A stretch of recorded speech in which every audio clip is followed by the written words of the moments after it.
तक भी कामयाब होने वालों में शामिल हैं। पाकिस्तान पीपल्स पार्टी पार्लियामेंटेरियन से मोहम्मद तलहा महमूद जो कि केपी सेनेट इलेक्शन में कामयाब हो चुके हैं। पाकिस्तान पीपल्स पार्टी पार्लियामेंटेरियन से इनका ताल्लुक है। मोहम्मद तलहा महमूद ये भी कामयाब होने वालों की फहरिस्त में शामिल हो चुके हैं। गैर हतमी गैर सरकारी नताज के मुताबिक पाकिस्तान पीपल्स पार्टी पार्लियामेंटेरियन से जो दूसरे अरकान कामयाब हुए हैं, रुबीना खालिद जो कि केपी सेनेट इलेक्शन में कामयाब हुई हैं। पाकिस्तान पीपल्स पार्टी पार्लियामेंटेरियन से इनका ताल्लुक है। सबसे पहले और सबसे तेज की रिवायत को बरकरार रखते हुए दुनिया न्यूज सबसे पहले आप तक ये नतीजे पहुंचा रहा है और पाकिस्तान पीपल्स पार्टी पार्लियामेंटेरियन से रुबीना खालिद जो कि केपी सेनेट इलेक्शन से कामयाब हो चुकी हैं और आजाद उम्मीदवार रुबीना नास ये भी केपी सेनेट इलेक्शन में कामयाब हुई हैं।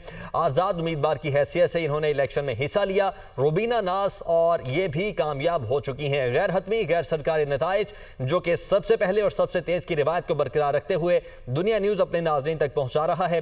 पाकिस्तान मुस्लिम लीग नून से ताल्लुक रखते हैं नियाज अहमद, ये भी केपी सेनेट इलेक्शन में कामयाब हो चुके हैं। पाकिस्तान मुस्लिम लीग नून से इनका ताल्लुक, नियाज अहमद भी केपी सेनेट इलेक्शन में कामयाब होने वालों की फहरिस्त में शामिल हो चुके हैं। 6 आज़ाद उम्मीदवार हैं जो कि इस इलेक्शन में कामयाब हुए हैं और पाकिस्तान पीपल्स पार्टी पार्लियामेंटेरियन से उम्मीदवार 2 हैं जो कि कामयाब हुए हैं और JUI से 2 उम्मीदवार कामयाब हुए हैं। ज़ीशान काका खेल हमारे साथ मौजूद हैं पेशावर से।